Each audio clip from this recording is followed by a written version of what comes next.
12절까지 보시겠습니다.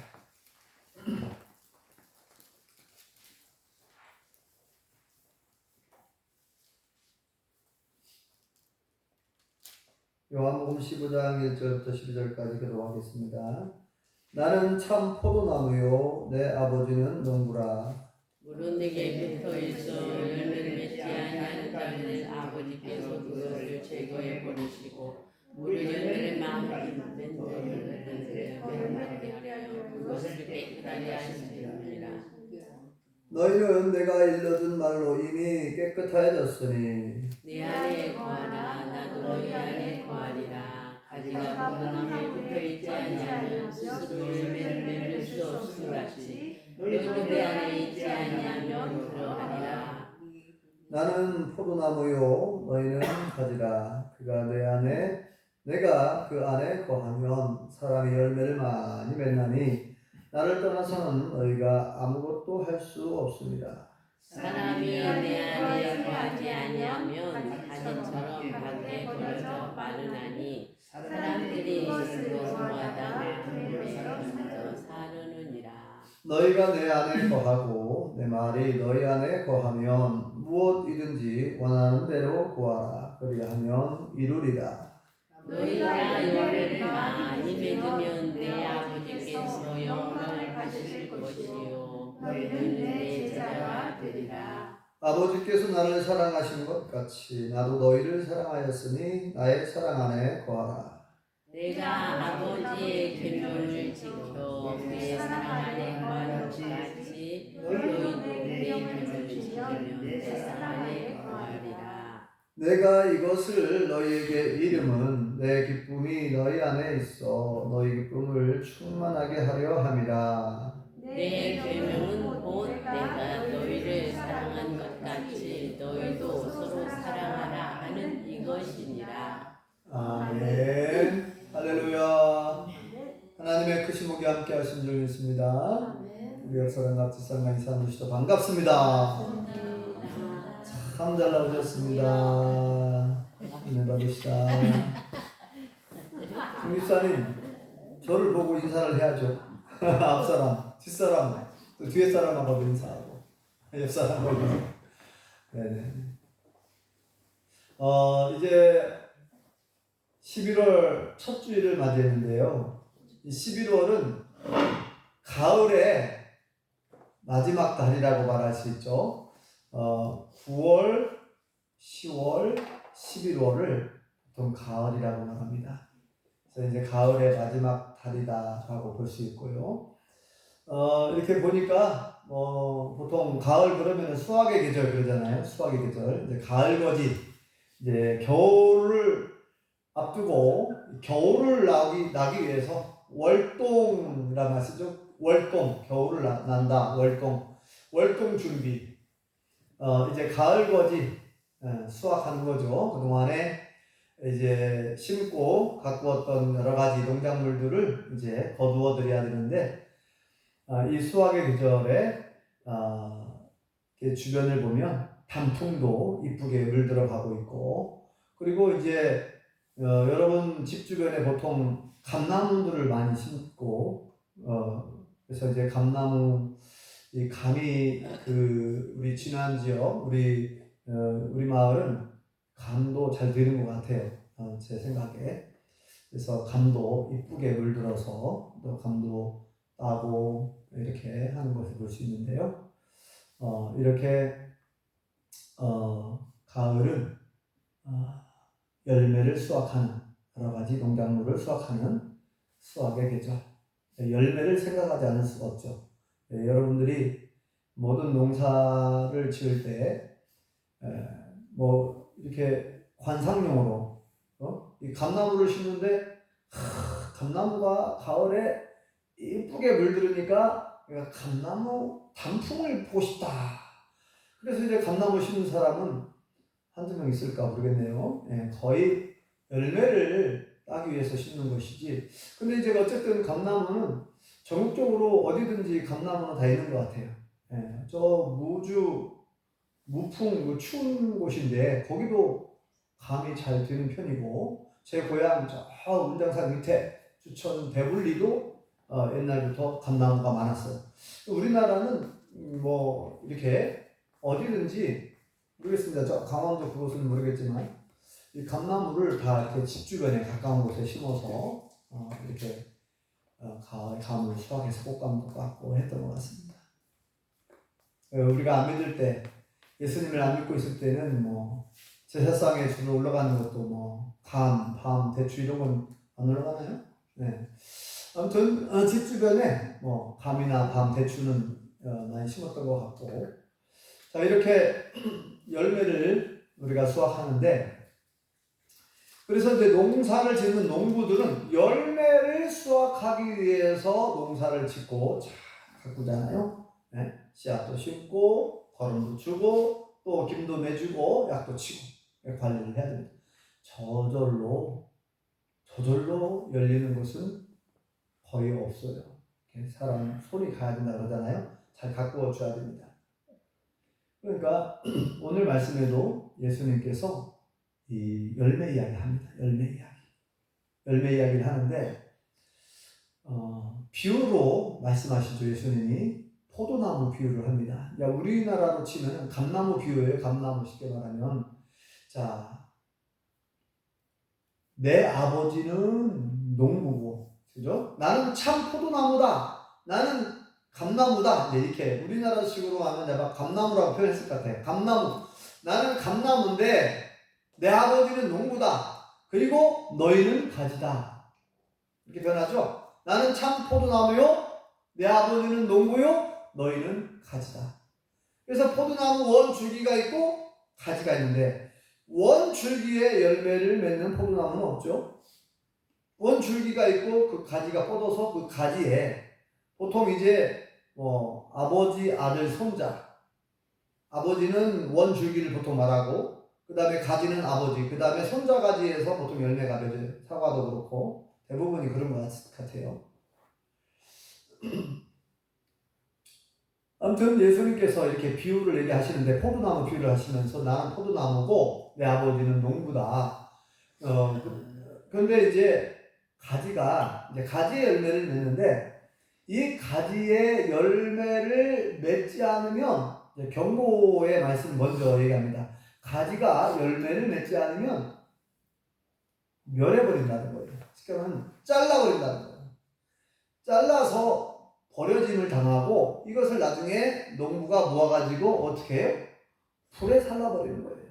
특히 포도나무 가지는 뭐 어디다 쓸 데가 어디가 있습니까? 포도나무 가지로 무슨 집을 지을 수 있나요? 불에 태워 살라진다. 이것은 이제 심판을 말하는 거잖아요. 열매를 맺지 않은 가지는 잘라버리고 찍어서 불에 태운다.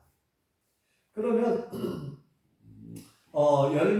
농부가 원하는 것은 열매를 많이 맺는 거잖아요. 열매를 많이 맺는 비결을 말씀해 주고 있습니다. 자, 열매를 맺으려면 어떻게 해야 될까요? 감나무 가지가 열매를 맺으려면 어디에 꼭 붙어 있어야 한다 그러죠? 원 줄기에 꼭 붙어 있어야 돼요. 나는 싫어요. 나 원줄기에 붙어 있지 않고 싶어요. 나는 자유롭게 돌아다니고 싶어요.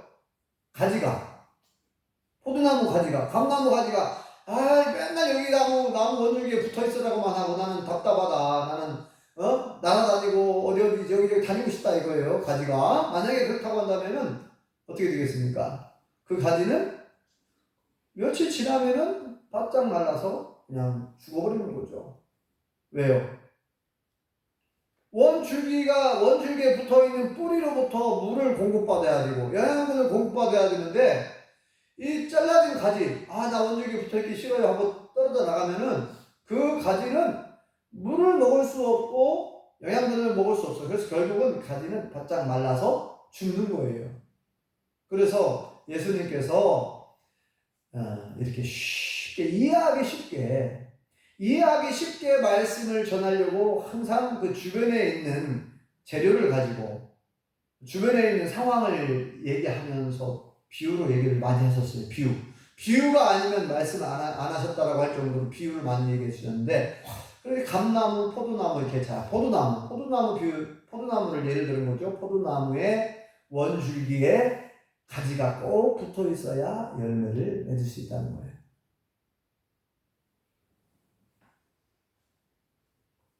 자, 그래서 이렇게 얘기합니다. 포도나무 원 줄기에 가지가 꼭 붙어 있어야만 수분을 공급받고 영양분을 공급받아서 열매를 맺듯이 너희가 열매를 많이 맺는 방법도 똑같다는 거예요.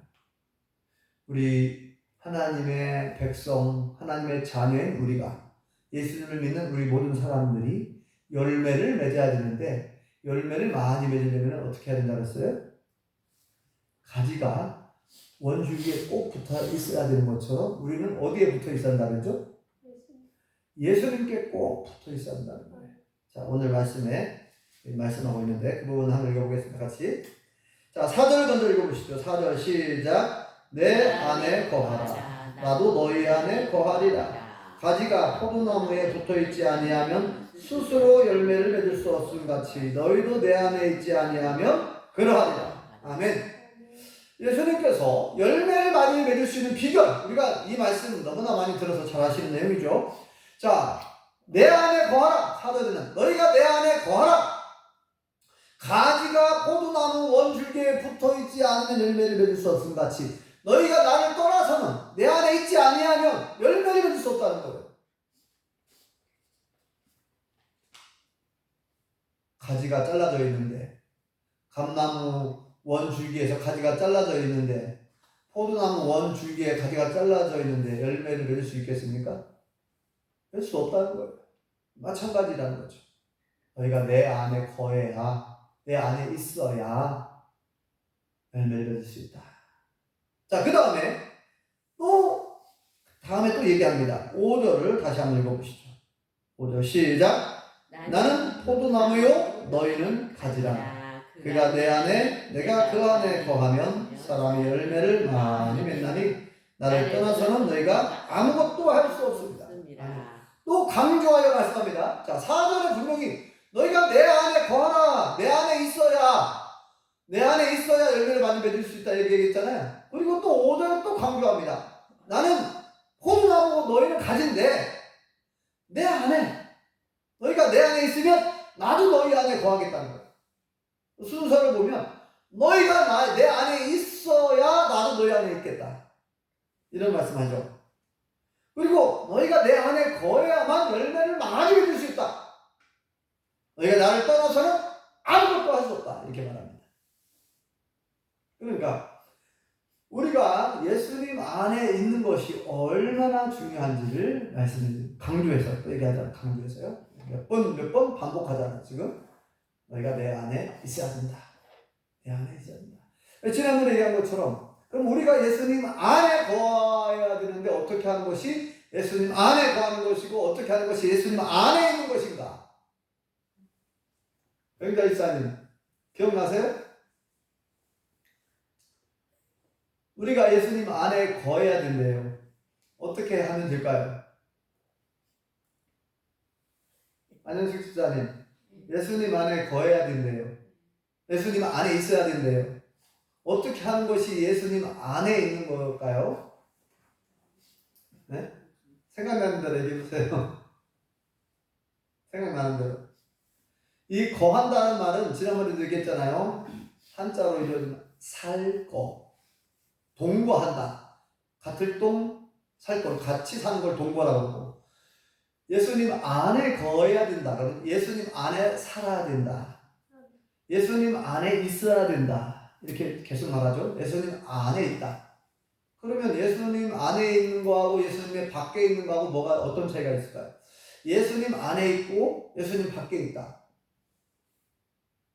예수님 안에 있다는 얘기는 예수님의 말씀 안에 있고 예수님의 그 가르침 안에 있고 예수님의 명령 안에 있고 예수님의 지시를 따르고 예수님 말씀을 따라 사는 것이죠. 안에 있는 거니까. 밖에 있는 것은 밖에 있는 것은 예수님의 영향을 받지 않는 거예요. 예수님의 지시를 따르지 않고 예수님 말씀을 따르지 않고 예수님 말씀대로 안 사는 거예요. 예수님 밖에 있는 것은. 그러니까 내 안에 있어야 된다. 예수님이 내 안에 거해야 된다 하잖아요. 내 안에 거하고 내 안에 있어야 된다. 이 말은 예수님의 말씀 안에 예수님의 그 영향력이 미치는 예수님의 말씀의 영향력, 그러니까 예수님의 말씀대로 살아가는 거. 그러니까 부모와 자식 간의 관계도 마찬가지잖아요. 자식이 부모를 떠나서 부모 밖에 있다. 그러니까 자식이 부모님의 말씀을 잘 순종하면 그가 서울에 살든 미국에 살든 부모님이 평소에 가르쳐 주신 그 말씀들을 기억하고 새기고 살면 그 부모님과 깊은 연관이 있는 것이고 그건 부모님 안에 있다라고 볼 수 있습니다.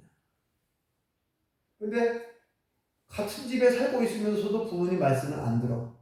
심부름도 안 하고 이렇게 하라면 순종하지 않고 자기 마음대로 하고, 이것은 같이 있지만 부모님과 따로 사는 거하고 또 따로 사는 것도 못하다고 할 수 있어요. 밖에 부모님의 말씀 밖에 있는 거예요. 부모님과 마치 상관없는 것처럼 사는 거예요. 부모님을 인정하지 않고 부모님 말씀을 따르지 않고 부모님 말씀에 순종하지 않는 것은 그것은 부모님 안에 있는 게 아니죠. 그래서 부모님께서 주시고자 하는 좋은 것들을 사랑을 제대로 받을 수가 없습니다. 왜냐하면 자녀가 부모님을 무시하고 뭐 인정도 않고 부모님 말씀도 안 따르고 순종 안 하는데 어떻게 부모님이 주시고자 하는 그 좋은 것들을 받을 수가 없죠. 자, 그래서 오늘 이제 열매를 많이 맺으려면 그 비결을 말씀하는데, 우리 예수님 믿는 사람들이 하나님이 원하시는, 하나님이 농부니까 농부가 원하는 건 열매예요. 그래서 하나님이 원하시는 그 좋은 열매를 많이 맺으려면 너희가 내 안에 있어야 되고 너희가 나를 떠나서는 아무것도 할 수 없다. 예수님을 떠나서는 아무것도 할 수 없다. 이 말은 예수님의 말씀을 떠나서는, 예수님 말씀에 불순종하고서는 어떤 열매도 맺을 수 없다는 거예요. 하나님이 기뻐하시는 열매는 맺을 수 없어요. 하나님께서 싫어하는 열매, 마귀가 좋아하는 열매는 맺을 수 있겠지만 하나님이 기뻐하시는 좋은 열매는 맺을 수가 없다는 거예요. 그러니까 열매를 맺어도 되고 안 맺어도 되는 게 아니에요. 열매를 안 맺으면 심판입니다. 열매를 안 맺으면 찍혀 불에 던진다는 거예요. 지난번에 얘기했잖아요. 오늘 말씀도 그 얘기 하지만 열매를 맺지 않는 가지는 잘라버리겠대요. 멸해버리겠대요. 불태워버리겠대요. 그래서 마태복음 3장에도 여러 번 얘기했지만 도끼가 이미 나무 뿌리에 놓여있다. 열매를 맺지 않는 나무마다 찍혀 불에 던지운다. 지옥불 심판을 말하는 거예요. 알곡은 모아 곡간에 들어가지만 쭉쭉이는 불에 태워 사라진다. 우리는 모두 다 알곡 신자가 되어야 될 줄 믿습니다. 열매를 맺는, 하나님이 기뻐하시는, 하나님이 좋아하시는 열매를 많이 맺어야 돼요. 열매. 인생의 겨울이 오기 전에, 겨울에는 열매를 맺기가 너무 어려워요. 겨울에 뭐 열매를 얻기 위해서 뭘 심고 하는 사람은 거의 없죠. 한겨울에. 인생의 겨울은 뭐예요? 인생의 겨울은 나이가 이제 많아져가지고, 나이가 많아져서 90 이렇게 막 넘어가지고 그때서 하나님이 기뻐하시는 열매를 많이 맺겠다고 하는 것은 좀 어렵죠. 네, 어려워요. 물론 뭐 얼마든지 기도는 할 수 있고 좋은 열매를 맺을 수 있지만 영적으로 어쨌든 인생의 겨울이 오기 전에, 죽음을 하나님께서 우리를 부르시기 전에 우리가 좋은 열매를 많이 맺어야 된다는 것인데, 오늘 말씀에 예수님께서 이렇게 여러 번 강조하면서 어떻게 하면 좋은 열매를 많이 맺을 수 있는지를 계속 말씀해 주고 있습니다. 사실은 이 15장 전체 말씀을 하고 있는데 오늘은 12절까지만 읽었어요. 자, 그 다음에 7절을 또 한번 읽어보겠습니다. 7절 예수님께서 뭐라고 말씀하시는지 시작. 너희가 내 안에 거하고 내 말이 너희 안에 거하면 무엇이든지 원하는 대로 구하라. 그리하면 이루리라. 아멘. 또 강조하고 있죠. 너희가 내 안에 거하고 내 말이 너희 안에 거하면 무엇이든지 원하는 대로 구하라. 하는 좋은 열매를 맺는다는 거죠. 그리고 우리가 열매를 많이 맺으면 하나님이 기뻐하신대요. 하나님이 영광을 받으신대요. 그리고 우리가 비로소 예수님의 제자라고 그렇게 불려질 거래요. 열매를 많이 맺으면 여기 8절에 기록하고 있죠? 자, 8절도 같이 읽어보겠습니다. 시작! 너희가 열매를 많이 맺으면 내 아버지께서 영광을 받으실 것이요 너희는 내 제자가 되리라. 아멘. 자, 우리가 부모와 자식 간의 관계에서 부모님이 어릴 적에 자녀들에게 어른들을 보면 인사를 잘해야 된다. 거짓말을 해서는 안 된다. 절대 남의 것을 훔쳐서는 안 된다. 내 자녀가 훌륭한 사람 되라고, 올바른 사람 되라고, 하지 말아야 될 것은, 이거는 하면 안 된다. 남의 것을 훔치면 안 된다. 거짓말을 하면 안 된다. 욕을 해서는 안 된다. 어른들 보면 꼭 인사를 잘해라. 저희 부모님이 항상 얘기했던 거 인사를 잘해야 된다고. 네. 어른들 보면 꼭 인사를 잘하라는 거예요. 그리고 또 저희 아버님이 얘기했던 것 중에 하나가 콩 한 조각도 나눠 먹는 것이 그게 좋은 거라는 거예요. 콩 한 조각. 그래서 저는 그때 아이고 그 콩 하나 가지고 무슨 그거를 귀찮게 귀찮게 무슨 콩 한 조각을 나눠 먹는다고 그러냐고 이제 속으로 제가 그랬어요. 근데 그 의미를 나중에 알았어요. 콩 한 조각도 나눠 먹는 것이 그것이 사람의 도리고 그게 귀한 거다는 거예요. 나중에 알았어요. 어떤 것이든지 이웃과 같이 뭔가 음식을 나눈다는 것이 그것이 굉장히 중요하다는 것을 이렇게 표현했구나. 콩 한 조각 별거 아니지만 그 마음, 그 정신 그것이 중요하다는 거죠, 생각이. 그래서 부모님이 어릴 적에 자녀들에게 이렇게 해야 되고 이렇게 해야 되고 이야기를 해줍니다. 훌륭한 사람이 돼야 된다. 올바르게 커야 되고 앞으로. 그래서 이제 부모가 자녀들에게 쭉 이야기를 해주는 거예요. 얘기해 줍니다. 그러면 부모님이 나쁜 것을 가르치는 부모는 거의 없어요. 좋은 것을 가르치잖아요. 자꾸 얘기하잖아요. 그러면 자녀가 부모님 말씀대로 잘 그렇게 하잖아요. 그러면요, 그냥 동네 사람들이 다 알아. 선생님들도 다 알아. 그래서 저 애는 참 착실해. 이런 말 안 들어보셨어요? 김인숙 권사님? 그러면서 인숙이는 참 착실해. 성실해. 이런 말 안 들어봤어요?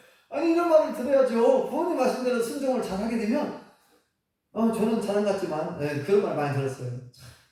성실하다. 착실하다.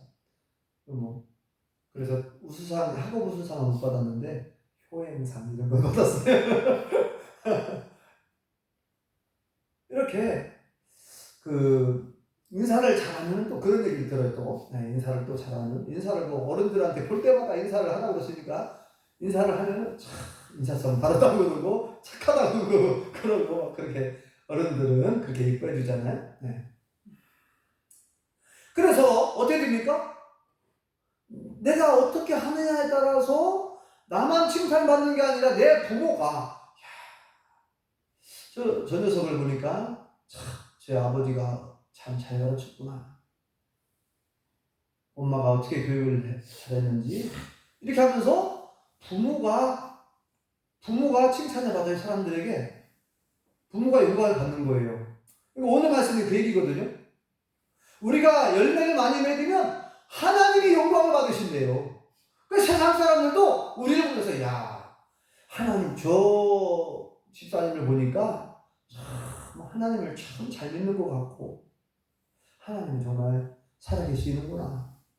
하나님을 우리가 어떻게 행동하느냐에 따라서 하나님이 욕을 얻어먹기도 하고요. 하나님이 영광을 받으시기도 합니다. 우리가 신앙생활을 잘하면서 좋은 열매를 맺잖아요. 우리가 잘하면 우리 하나님이 영광을 받으신다는 거예요. 그리고 우리가 예수님의 제자라고 그렇게 불려짐을 당한다는 거예요. 예수님의 제자가 맞구나. 저 사람 보니까 예수님의 제자가 맞네. 예수님의 제자답다. 하나님의 자녀답다. 이렇게 한다는 거예요. 여기 우리 그 얘기 하잖아요. 우리가 예수님의 제자가 된다는 거예요. 열매를 많이 맺으면 하나님이 기뻐하시고 하나님이 원하시는 좋은 열매를 맺으면, 그죠? 우리가 농사만 생각해 봐도 그러잖아요. 농사를 봐도 똑같이 감농사를 짓다고 합시다. 어떤 사람. 그런데 열매를 보면 똑같을 수가 없어요.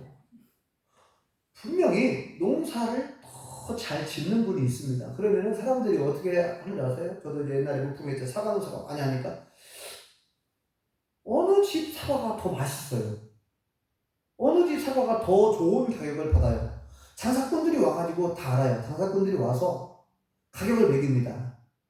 이제 밭대기로 할 때 벌써 나무를 보고 열매를 맺고 이게 맛을 보고 이렇게 다 알아요. 보면은. 그러니까 마찬가지예요. 그 열매를 잘 맺잖아요.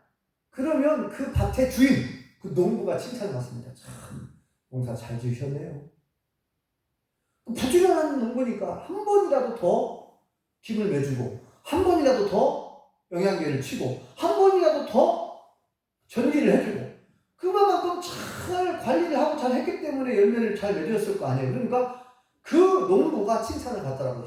저분은 정말 농사를 기가 막히게 짓다. 이렇게 칭찬을 받잖아요, 농부가. 마찬가지로 우리가 예수님을 믿는 우리가 정말 착하게 살고 성실하게 살고 그리고 사랑을 베풀며 살고 우리가 좋은 열매를 맺으면 우리의 부모, 우리의 영적인 부모 하나님도 영광을 받으시고 우리가 예수님의 제자라고 그렇게 불려진다는 거예요. 예수님의 제자라고. 자, 그래서 예수님께서 이렇게 쭉 말씀하시다가 갑자기 이 열매가 무슨 열매인가? 우리가 맺어야 될 열매의 이름을 딱 얘기합니다. 우리가 맺어야 할 열매가 뭔지 한번 말씀을 통해서 다시 한번 읽어보겠습니다. 우리가 맺어야 할 열매의 이름을 얘기해 주셔요. 자, 9절, 10절 읽어보겠습니다. 시작. 아버지께서 나를 사랑하신 것 같이 나도 너희를 사랑하였으니 나의 사랑 안에 거하라. 10절요. 내가 아버지의 계명을 지켜 그의 사랑 안에 거하는 것 같이 너희도 내 계명을 지키면 내 사랑 안에 거하리라. 아멘. 자, 12절요. 12절. 내 계명은 곧 내가 너희를 사랑하는 것 같이 너희도 서로 사랑하라 하는 이것이니라. 아멘. 우리가 성령의 9가지 열매를 맺어야 된다라고 말씀을 드렸는데 이 성령의 9가지 열매, 그 열매의 대표적인 열매가 뭐라고요? 사랑이에요. 우리 예수님께서 성경 전체를 요약해가지고 가장 큰 계명이 뭐냐라고 했을 때 2가지를 딱 얘기해 주십니다. 그게 뭐예요? 하나님 사랑과 이웃 사랑이에요. 오늘 본문에도 예수님께서 열매를 많이 맺어야 된다라고 쭉 말씀하시다가 그 다음에 사랑을 얘기하네요. 아버지께서 나를 사랑하신 것처럼 나도 너희를 사랑했다. 내가 너희를 사랑하고 내가 아버지 사랑 안에 거하는 것 같이 너희도 서로 사랑을 하는 거예요. 내가 하나님 주신 계명이라는 거예요. 이게 계명이에요. 계명. 핵심 계명. 내가 너희를 사랑한 것 같이 너희도 서로 사랑하라는 거예요. 네. 한마디로 말해서 사랑의 열매를 많이 맺어야 된다는 거예요. 네. 사랑의 열매. 이 사랑의 열매는 아무리 강조해도 지나치지 않습니다. 그러면 사랑이 뭐냐? 사랑이 뭘까요? 홍 집사님, 사랑이 뭐냐고 물으신다면 눈물의 씨앗인가요? 아니죠? 어떤 유행가 가사가 생각나는 사랑은 무엇인가요? 사랑에 대해서 고린도전서 10장에 참 얘기하고 사랑은 무엇이다 쭉 얘기하는데 나중에 읽어보시고 저는 한마디로 말해서 사랑은 주는 것이다. 사랑은 주는 거라고 하시지. 그렇죠? 예수님께서 뭐라고 말씀하셨어요? 사랑은 주는 거라고. 주는 자가 복이 있다. 주는 자가 복이 있다. 여러분, 하나님께서는 우리에게 예수님을 주신 줄 믿습니다. 사랑하니까 자기 독생자 예수님을 주셨어요. 예수님은 우리를 사랑하셔서 자기 생명을 주셨어요.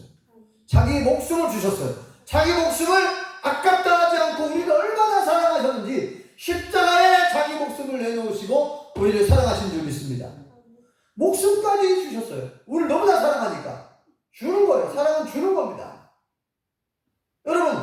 여러분 자녀를 사랑하니까 자녀에게 주는 것이 아깝습니까?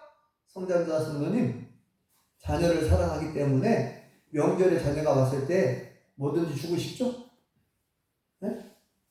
들기름도 주고 싶고, 메주가 있습니까? 된장 만들었습니까? 된장도 주고 싶고, 간장 있나요? 간장도 주고 싶고. 지난번에 얘기했듯이 들기름을 짜가지고 이제 주는데, 아이고 아까운데 이거 손이 벌벌벌 떨면서 자녀에게 주면서 줄까 말까 줄까 말까 이렇게 하는 부모가 어디 있어요? 홍명 선생님 그런 적 있어요 혹시? 들기름 한 병 주면서 줄까 말까 이거 줘야 돼 말아야 돼 이렇게 계산하고 한참 생각하고 주는 사람 없죠? 아니 엄마가 아들에게 엄마가 딸에게 들기름 하나 주는 거 아까워요? 들기름 한 병이 아니라 두 병, 세 병도 주고 싶고, 예?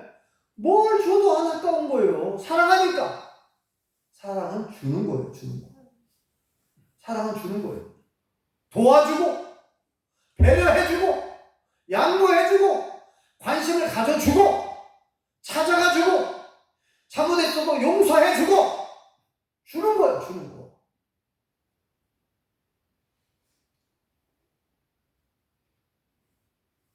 그런데, 사랑하지 않으면, 미워하고 있으면 주고 싶습니까? 미운 사람, 뭐 떠나나 준다는 미운 사람, 내가 정말 싫어하고 미워. 근데 뭘 주고 싶어요? 주고 싶겠어요? 사랑은 주고 싶은 거죠. 사랑하니까. 사랑은 주는 거예요. 그런데 나는 이 사랑의 열매를 얼마나 주렁주렁 많이 맺고 있느냐. 이거 한번 돌아보자는 거예요. 이 가을의 계절에 열매를 수확하는 이 계절에 나는 하나님이 원하시는 기뻐하시는 열매를 이 사랑의 열매를 얼마나 많이 맺었는가. 우리 하나님이 얼마나 기뻐하실까. 내가 맺은 열매를 보고 그러면 내가 정말 그런 열매를 많이 맺었는가. 대표적인 열매가 사랑 열매인데 한 가지 예를 들어 봅시다. 우리 안택현 집사님이 지난주 수요일날 병원에 입원을 하셨어요. 혹시 안택현 집사님에게 전화 한 통화 혹시 하신 분 있어요? 혹시? 전화 한 통화 드린 분, 한 통화라도 드린 분 손 들어보세요. 백영자 집사님 전화 한 통화 안 드렸어요? 전화 한 통화도 안 드려요 정말? 가족인데도? 아니 우리는 가족이라면서요. 우리는 주님 안에 한 가족이라고 그랬잖아요. 아니 한 가족인데 전화 한 통화 안 할 수 있어요? 김은수 권사님 전화 드렸어요? 네, 전화 안 하신 분들은 회개해야 돼요. 회개하셔야 돼. 가족인데 어떻게 그렇게 무관심할 수 있어요? 사랑은 왠지 모른 척해도 관심이 있는 게 사랑이라고. 아니 유행가 가사만 있는 게 아니라니까요. 사랑은 관심이에요. 관심. 아니 관심이 있는데 어떻게 안 물어볼 수 있어요? 아니 그러면 안택현 집사님 사경을 헤매고 있는 것 같아서 내가 전화를 못 드렸다라고 혹시 핑계를 댈지도 몰라. 그러면 저한테 물어보셨어야지. 저한테.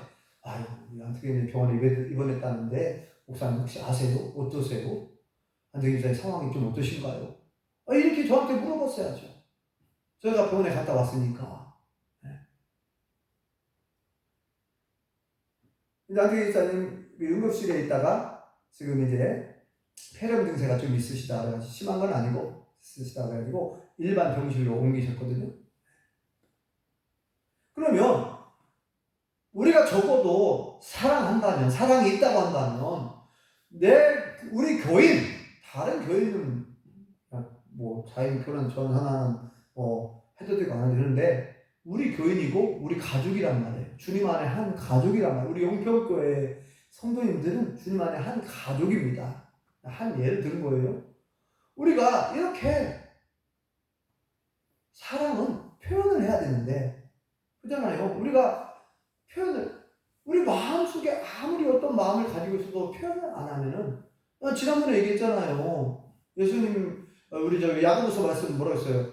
행함이 있는 믿음이 무슨 믿음? 진짜 믿음이다. 살아있는 믿음. 행함이 없는 믿음은 죽은 거랍니다. 그래서 요한일서에 보면 뭐라고 했습니까? 사랑은 사랑은 말과 혀로만 하는 게 아니라는 거. 말과 입술로만 하는 게 아니라 나 당신 사랑해요. 말로만 하면 안 돼요. 네? 그죠?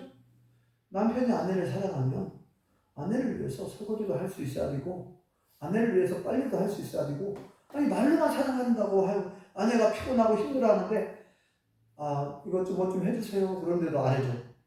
안마 좀 해주세요. 안 해줘. 우리 안 기자님은 안마를 자주 해주시죠? 김수 권사님 말만 하면은 안마해줘요. 네.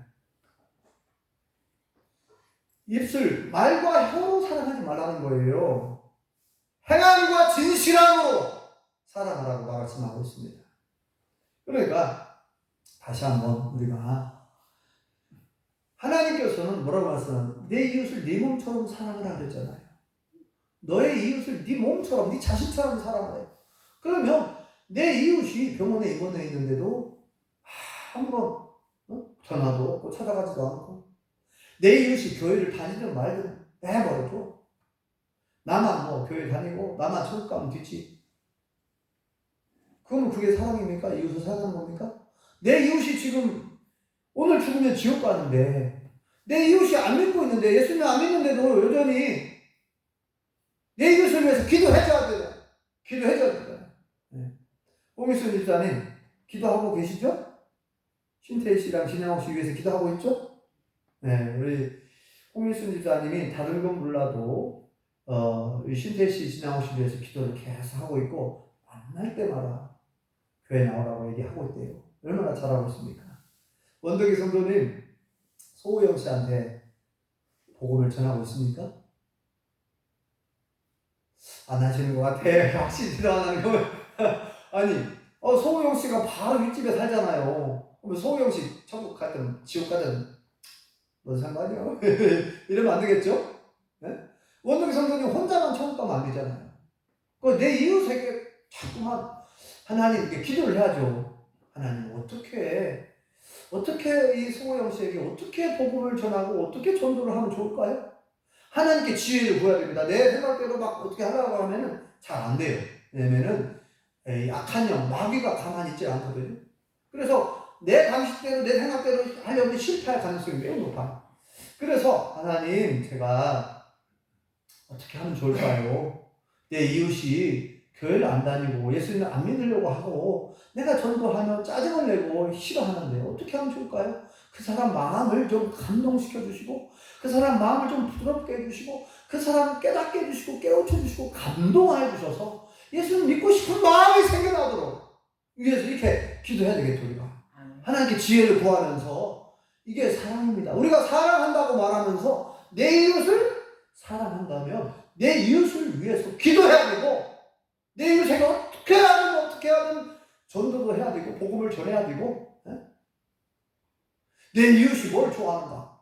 내 이웃이 홍시를 좋아하면 홍시도 갖다 주면서 내 이웃이 사과를 좋아하면 사과라도 사서 갖다 주면서 예수님의 마음을 크게 표현하려. 내가 당신을 이렇게 사랑하고 있습니다. 말 안 해도 내가 이렇게 당신을 사랑하고 있고 내가 당신을 이렇게 존중하고 있고 존경하고 있고 그 마음을 이렇게 담아서 표현하는 거죠. 계속. 하나님이 당신을 얼마나 사랑하는지 아십니까? 그러면 하나님이 나를 어떻게 하는지 모르잖아요. 그럼 내가 그 중간 역할을 해주는, 내가 심부름꾼이 되는 거죠. 하나님이 당신을 이렇게 사랑하고 있다는 거를 내가 이제 심부름꾼이 돼가지고 내가 전해주는 거예요. 하나님의 사랑을 내가 대신 전해주는 거죠. 네. 그렇게 할 때 성령님께서 역사하시고 감동해 주실 줄 믿습니다. 네. 지난번에 얘기했듯이 하나님은요, 예수님은 어떻게 했습니까? 항상 하나님은 홀로 모든 걸 다 하실 수 있어요. 전능하신 분이니까. 예수님은 홀로 다 전 세계 다니면서 얼마든지 복음을 전하시죠. 그런데 예수님은 혼자 하는 것보다 제자들을 택해가지고 내가 바통을 이어줄 테니까 너희가 하라는 거예요. 우리와 함께 하길 원하십니다. 하나님은. 우리와 함께 하는 걸 좋아해요. 그 일이 얼마나 영혼을 구원하는 일이 얼마나 귀한 일이면 하나님이 혼자 다 하실 수 있지만 너희들이 좀 했으면 좋겠다는 거예요. 너희들이 그 기쁨을 만끽하고 너희들이 그렇게 해서 나중에 상도 받고 내가 주는 상을 좀 받아라. 너희가 그 착한 일을 많이 하고 사랑의 열매를 많이 맺어서 내가 너희에게 상을 주려고 한다. 우리 하나님 멋쟁이 아닙니까? 멋쟁이? 여러분, 혼자 다 하는 건 독불장군이에요. 하나님은요, 혼자 다 하지 않습니다. 다 하실 수 있지만, 꼭 나와 함께 내가 하길 원하고, 나를 도와서 내가 하길 원하신다는, 나를 통해서. 열매를 맺는 것도 마찬가지입니다. 열매를 맺는 것도. 하나님께서 뭘 못하시겠어요? 열매를 맺는 거. 어떤 열매를 맺을 수 있죠. 그런데 우리가 열매를 맺으라는 거예요, 우리한테. 방법도 알려줬잖아요. 비결을. 예수님 안에 있어야 된다. 예수님께 꼭 붙어 있어야 된다. 이게 뭐예요? 예수님이 하신 말씀대로 순종하면 된다는 거예요, 열매를. 예수님 말씀대로 순종하면 열매를 맺는다는 거예요. 예수님 뭐라고 말씀하셨습니까? 겸손해라. 온유해라. 자기를 부인하고 나를 쫓아오고 낮아져라. 얼마나 말씀하셨습니까? 낮아지고 자기에게 조직이 십자가를 지고 나를 따라와라. 자기를 부인하라. 나는 아무것도 아니라는 거예요. 겸손해. 내가 뭐 이래도 뭐 내가 목사인데 내가 대통령인데 막 목에 힘주고 그렇게 하지 말라는 거죠.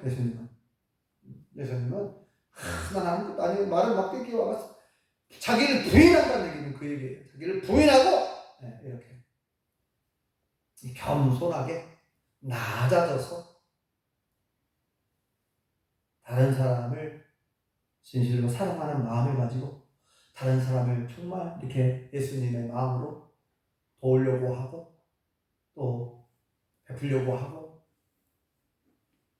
또 위로해주고 위에서 기도해주고 관심 가져주고 전화도 해주고 또 때로는 반찬도 만들어서 그 마음을 담아서 사랑하는 마음을 담아서 드리고 이게 사랑이죠. 예수님이 이 본을 보여주셨어요. 예수님 미리.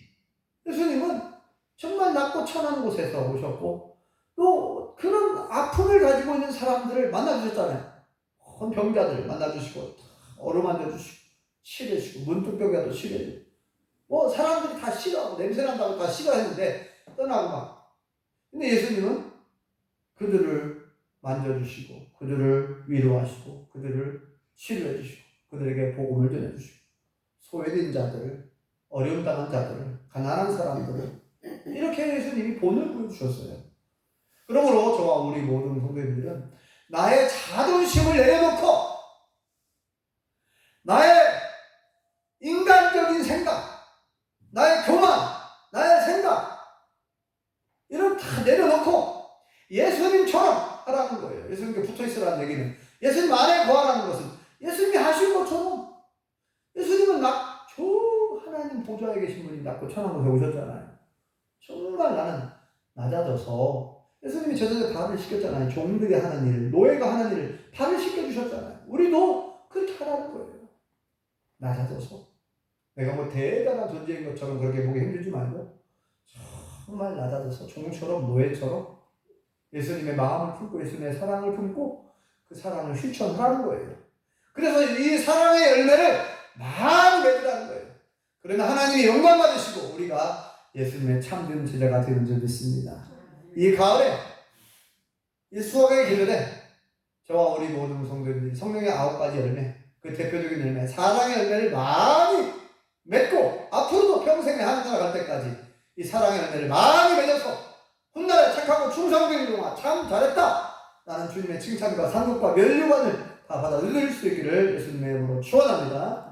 기도하겠습니다. 하나님 은혜를 감사합니다. 오늘 열매를 많이 맺을 수 있는 방법을 예수님께서 비유로 말씀해 주셨사오니 예수님께 꼭 붙어 있어야 예수님 안에 있고 예수님 안에 거해야 많은 열매를 맺을 수 있다고 했고 열매를 맺어야 많은 열매를 맺어야 하나님이 영광 받으시고 우리가 진짜 예수님의 제자가 될 수 있다고 말씀하셨사오니 아버지 하나님 우리가 예수님을 본받아서 사랑을 실천함으로 열매를 많이 맺게 도와주옵소서. 내 이웃을 내 몸처럼 사랑하고 여호와 하나님을 사랑하고 사랑을 실천할 수 있게 도와주옵소서. 우리는 부족하고 연약합니다. 우리에게 믿음을 주시고 성령의 충만함을 주시고 예수님의 사랑을 부어주셔서 예수님의 사랑으로 내 이웃을 내 몸처럼 사랑하고 여호와 하나님을 목숨을 다해 사랑할 수 있게 도와주시옵소서. 예수님의 이름으로 기도합니다. 아멘.